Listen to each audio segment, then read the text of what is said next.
आज मैं ऑफिस से निकलते हुए बहुत लेट हो गई थी। बाहर निकली तो मुझे कोई गाड़ी नजर नहीं आ रही थी, इसलिए मैंने अपने फोन से राइड बुक करवा ली। लेकिन कोई भी राइड, क्योंकि शहर तक ही होती है, इसलिए वो शहर के इख्तिताम पर मुझे छोड़कर चला गया। वहाँ पर कोई गाड़ी न थी।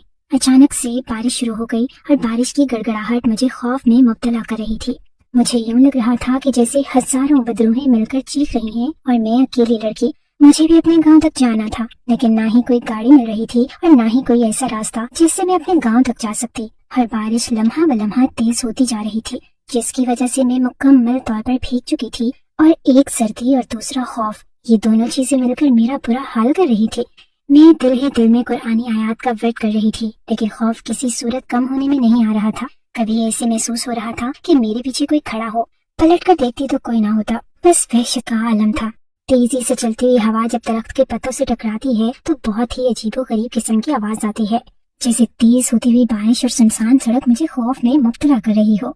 अचानक मुझे याद आया कि यहाँ से कुछ ही दूर मेरी खाला का घर है और अब इनके घर जाने के अलावा कोई चारा न था। मैंने इनके घर की तरफ दौड़ लगा दी और 15 मिनट का रास्ता 8 मिनट में तय करके खाला के घर पहुँच गई। मैंने जैसे ही दरवाजा बजाया, मेरे कज़न ने दरवाजा खोला और मुझे इस कदर शदीद भीगी हुई और खौफजदा हालत में देखकर हैरान रह गया। इसने फौरन मुझे अंदर बुलाया। खाला भी मुझे इस हालत में देखकर परेशान हो गई, लेकिन जब मैंने इन्हें बताया कि मैं आज ड्यूटी से आते हुए बहुत लेट हो गई हूँ और अब घर जाने के लिए कोई गाड़ी भी नहीं है और मैं भीग भी चुकी हूँ, इसलिए इनके घर आई हूँ, तो खाला ने कहा कि तुम्हें परेशान होने की जरूरत नहीं है, ये घर तुम्हारा भी है और तुम बेफिक्र होकर रहो। खाला ने मेरे वालिदैन को फोन करके बता दिया कि मैं आज इनकी तरफ हूँ। अब तो मैं बिल्कुल मुतमईन हो गई थी, लेकिन खाला के घर खाला और मेरे कजन के अलावा कोई ना होता था और मैं मुकम्मल तौर पर भीगी भी हुई थी और खाला के कपड़े तो मुझे पूरे नहीं आए थे, इसलिए मजबूरन मुझे अपने कजन के कपड़े पहनना पड़े। और खाला ने मुझे गर्म दूध दिया और एक कमरे में सोने को कहा। मैं सारे दिन की थकी हुई थी, मुझे बिस्तर और कपड़े मिले तो मैं थोड़ी ही देर में सो गई। सुबह जब मैं उठी और मैंने सोचा कि तैयारी करके अपने ऑफिस के लिए निकलूं, तो खाला ने शोर मचा दिया कि तुम आज ऑफिस नहीं जा सकती। और खाला ने जो बात कही, इसने मेरे पाँव के नीचे से जमीन निकाल दी थी। खाला ने कहा कि मेरा बेटा रात को तुम्हारे कमरे में था, इसलिए मुझे तुम्हारा मेडिकल चेकअप करवाना है। मुझे तो इंतहाई हैरत हुई कि खाला ऐसी बात क्यों कह रही हैं, जबकि मैं तो कमरे में अकेली थी और अगर ऐसा कुछ होता तो मैं औरत हूँ कि मेरी आंख न खुलती। लेकिन खाला की यही जिद थी और खाला ने फोन करके मेरे वालिदैन को भी बुला लिया था। अब तो मेरे हाथ पांव जैसे बन गए थे। मैंने अपने ऑफिस फोन करके इनको बता दिया कि मैं रात को भीग गई थी, इसलिए नहीं आ सकती। वहाँ से तो छुट्टी मिल गई, लेकिन अब जो कुछ चल रहा था इसको सुलझाना था। मेरे वालिदैन को भी खाला की बात पर यकीन नहीं आ रहा था, लेकिन खाला की इज्जत में खामोश थे। शायद उन्होंने भी सोच लिया होगा कि जब मेडिकल रिपोर्ट आएगी तो खाला की बात गलत साबित हो जाएगी, इसलिए उन्होंने भी मुझे मजबूर किया कि मैं जाकर चेकअप करवा लूं। लेकिन मुझे सारे अमल में शर्मिंदगी महसूस हो रही थी कि मैं जाकर डॉक्टर के पास ये बात कहूँ कि मुझे चेकअप करवाना है, क्योंकि मेरी खाला को शक है कि मेरा कजन मेरे साथ था। लेकिन खाला के इल्जाम को सच भी तो साबित करना था, इसलिए अपने वालिदैन और खाला को साथ लेकर अस्पताल चली गई। वहाँ जाकर मुझे नहीं मालूम कि खाला ने डॉक्टर को क्या कहा। डॉक्टर ने बगैर कोई सवाल किए मेरा टेस्ट ले लिया और रिपोर्ट 4 घंटों के बाद देने को कहा। हमने वहीं बैठकर इंतजार करना मुनासिब समझा और 4 घंटे बाद रिपोर्ट आई तो मेरे कदमों के नीचे से तो जमीन निकल गई, क्योंकि खाला का इल्जाम बिल्कुल सच था। लेकिन ऐसा हो ही नहीं सकता था, क्योंकि मैं औरत थी। अगर कोई मर्द मेरे करीब आता तो क्या मुझे मालूम ना होता, जबकि मुझे अच्छे तरीके से मालूम था कि कोई भी मेरे करीब नहीं आया है। खाला तो न जाने क्यों यकीन ही नहीं करने दे रही थी।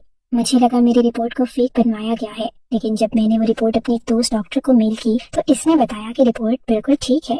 अब तो मुझे समझ ही नहीं आ रही थी कि क्या हल किया जाए। मेरे वालिदैन भी मुझे गलत निगाहों से देखने लगे थे, जैसे सारा कसूर मेरा हो। हालांकि मैं रो रो कर यकीन दिला रही थी कि इसमें मेरा कोई कसूर नहीं है। मैं तो सिर्फ खाला के घर पनाह लेने के लिए गई थी, लेकिन जो होना था वो तो हो गया। हाँ, मेरी खाला का यही मुतालबा था कि अब खामोश हो जाएं, क्योंकि जवान लड़का और लड़की हैं तो बदनामी हो जाएगी। मेरे माँ बाप भी चुप कर गए। शायद इनके दिमाग में भी यही था कि इनका बेटा है, ये मुआशरा मर्द का है, इसलिए मर्द को तो कोई कुछ नहीं कहेगा, लेकिन इनकी बेटी बदनाम हो जाएगी। और मुझे बदनामी से बचाने का एक ही रास्ता था कि मैं खामोशी से वो सब कुछ मान लूं जो मेरी खाला और मेरा कजन चाहते थे। और मेरी खाला ने कहा कि इस बदनामी से बचने का एक ही रास्ता है कि मेरी शादी मेरे कजन से कर दी जाए। लेकिन मैं किसी सूरत अपने कजन से शादी नहीं करना चाहती थी, क्योंकि वो एक नंबर का आवारा इंसान था। तालीम भी कुछ खास न थी और बेरोजगार भी था, और इस वाक़े के बाद बदकिरदार भी साबित हो गया था। और मैं पढ़ी लिखी थी और जॉब करती थी। सबसे बड़ी बात ये कि मेरा कोई बहन भाई न था। मैं अपने वालिदैन का इकलौता सहारा थी और शादी नहीं करना चाहती थी। मैं अपने वालिदैन का बाजू बनना चाहती थी, लेकिन इस वाक़े ने जैसे मेरे हाथ पांव बांध दिए। लेकिन मैं हार नहीं मानती थी। मैंने कहा कि मैं ये शादी नहीं करूंगी। अगर आप लोग मुझे बदनाम करना चाहते हैं तो शौक से कीजिए, क्योंकि मुझे बदनामी से वैसे भी फर्क नहीं पड़ेगा।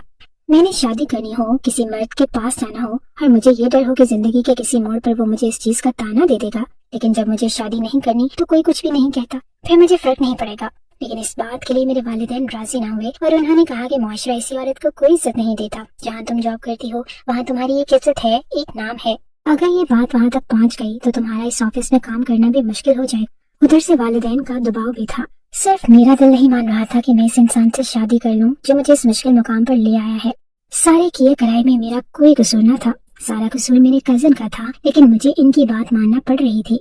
मुझे अपनी बेबसी पर शदीद गुस्सा आया और मैंने सोचा कि कुछ ऐसा करना चाहिए जिससे वो लोग खुद ही शादी से मना कर दे। इसलिए मैंने कहा कि मुझे ये शादी इसी सूरत में मंजूर है जब आप लोग मेरी शराइत मानेंगे।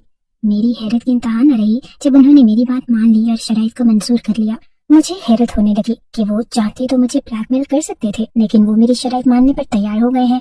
लेकिन उस वक्त मेरे दिमाग में गुस्सा सवार था और ये बात मैंने नहीं सोची थी कि मैंने कड़ी से कड़ी शराइत रख दी।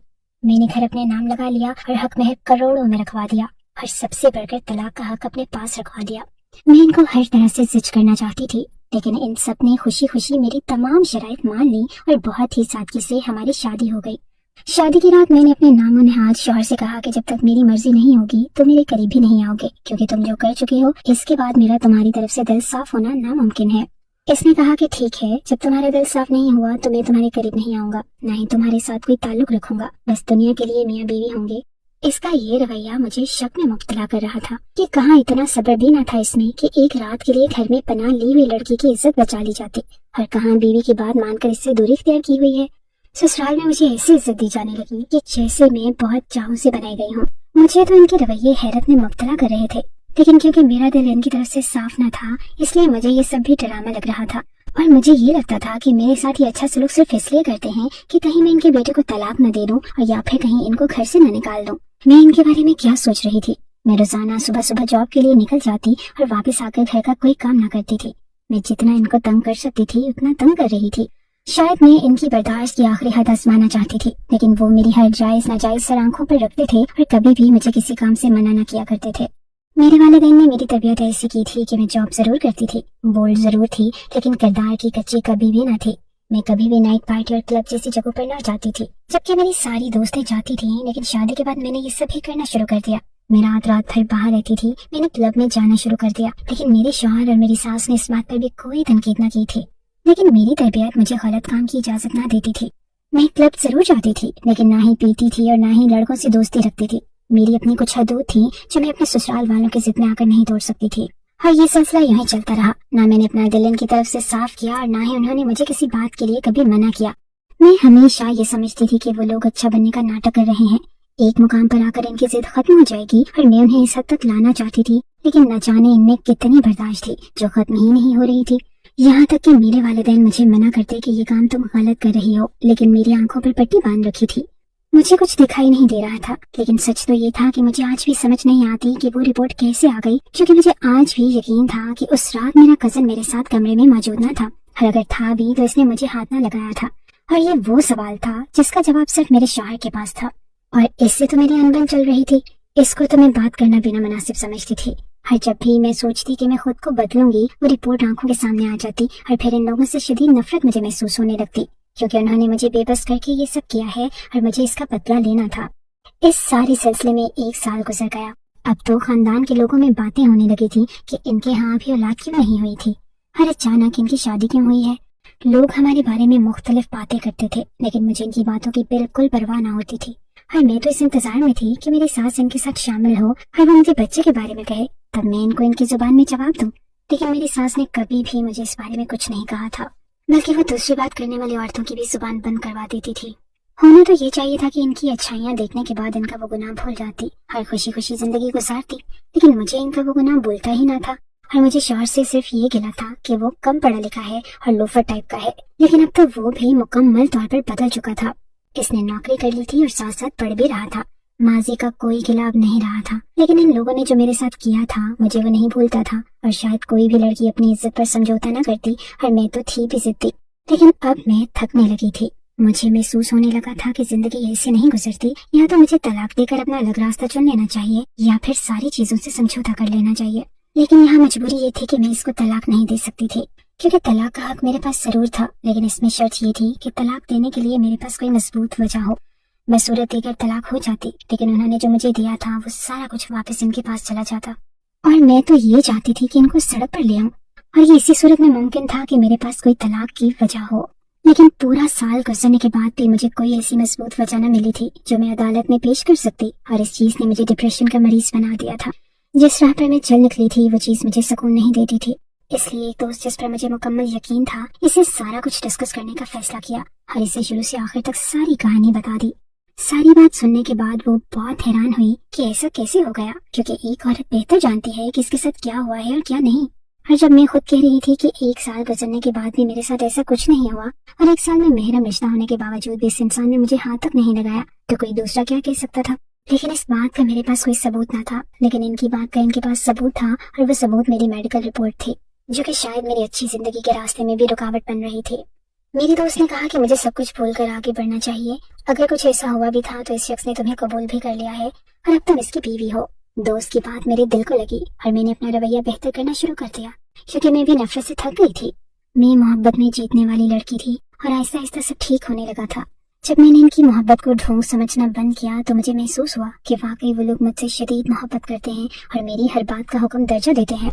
मेरी सास ने कभी मुझे किसी काम को हाथ न लगाने दिया था और मेरे शौहर हर चीज का ख्याल रखते थे। जब मेरे ताल्लुकात बेहतर होना शुरू हुए तो मेरे वालिदैन भी खुश होने लगे और इनको खुश देखकर मैं भी मुतमईन होने लगी थी। लेकिन वो जो कांटा एक दिल में चुभा हुआ था वो नहीं निकल रहा था। लेकिन मैंने सोचा कि मेरा शौहर मेरी हर बात मानता है तो मुझे अपने शौहर से इस बात का जवाब ले लेना चाहिए।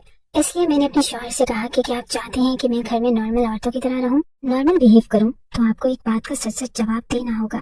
इसने मुझसे वादा कर लिया। तो मैंने इससे पूछा कि उस रात क्या हुआ था, आप मुझे उस रात के बारे में ये बताएं कि ये बात मैं नहीं जानती हूँ। क्या आपने इस रात मुझे टच किया था? मेरे शौहर ने कहा कि ये बात बिल्कुल सच है कि उस रात कुछ भी नहीं हुआ था, और हकीकत तो ये है कि मैं तुम्हारे कमरे में आया ही ना था।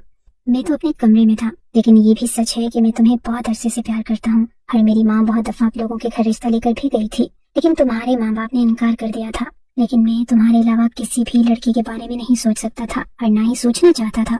तो मुझे जैसा भी समझती थी मुझे इस बात से कोई फर्क नहीं पड़ता था, और ना ही मेरी माँ को, और वो सब सिर्फ मोहब्बत को पाने के लिए किया गया था। हकीकत ये थी कि उस दिन तुमने मेरे कपड़े पहने हुए थे और मैं तजर्बागाह में काम कर रहा था। उस वजह से वो कपड़े में दो दफा लेबॉर्ट्री पहन कर गया था और कपड़े गंदे थे, इनमें मेरे जर्म्स लगे थे जो तुमने पहने। इस वजह से वो तुम्हारे अंदर मुंतकिल हो गया और इस चीज से मैंने फायदा उठाया और कुछ सच और कुछ झूठ किस्म की रिपोर्ट बना ली, जो कोई भी डॉक्टर चेक करता हो तो उसे लगता कि ये बिल्कुल असली है। जर्म्स तुम्हारे अंदर मुंतकिल हो गए थे, लेकिन बहुत कम मिकदार में, लेकिन मैंने रिपोर्ट बहुत ज्यादा मिकदार में जाहिर करवा दी थी। लेकिन ये सच है कि मैं तुम्हारी तरफ गलत नजर से देख भी नहीं सकता था। तुम्हें अपनी इज्जत बनाने के बारे में सोचा था तो कैसे तुम्हारे ऊपर हाथ डालता। जब हिलाल जायज रिश्ता होने के बावजूद मैंने तुम्हारी तरफ नजर उठाकर भी नहीं देखा, तो तुम कैसे सोच सकती हो कि उस रात में कुछ गलत कर सकता। हर उस सारी बात के लिए मैं तुमसे माफी मांगता हूँ, लेकिन मैं किसी भी तरह से तुमसे शादी करना चाहता था और मैं नहीं चाहता था कि तुम किसी और से शादी कर लो। उसने और खाला ने जो किया था वो गलत जरूर था, लेकिन वो मेरे और मेरे घर वालों तक महदूद था। और इतना अरसा गुजरने के बाद भी ये बात किसी को नहीं मालूम हुई थी। और इस एक साल में जितना मैंने इनको तंग किया था और जो कुछ मैंने इनके साथ किया था, ये तो कुछ भी ना था। इसलिए जब मेरे शौहर ने मुझसे हाथ जोड़ के माफी मांग ली तो मैंने भी खाला से अपने रवैये के लिए माजरत कर ली। एक साल में इनके साथ रहने से मुझे ये तो मालूम हो गया था कि वो लोग दिल के बहुत अच्छे हैं और मैं अगर खुश रह सकती हूँ तो सिर्फ इन्हीं लोगों के साथ रह सकती हूँ। हकीकत यही है कि हम हमेशा बाहर से देखकर अंदाजा लगा लेते हैं कि ये शख्स ऐसा होगा और इनके साथ जिंदगी गुजारना ऐसी होगी। उन्होंने मुझे हासिल करने के लिए गलत रास्ता जरूर इख्तियार किया था, लेकिन इसके बाद मेरी इज्जत के मुहाफिज भी बने रहे और आज हम बहुत अच्छी जिंदगी गुजार रहे हैं। लेकिन फिर भी मैं एक ही बात कहूंगी, मोहब्बत करना गुनाह नहीं है, लेकिन मोहब्बत को गलत तरीके से हासिल करना गुनाह है। खुद को ऐसा जरूर बनाएं कि आपको मोहब्बत गलत तरीके से हासिल ना करनी पड़े।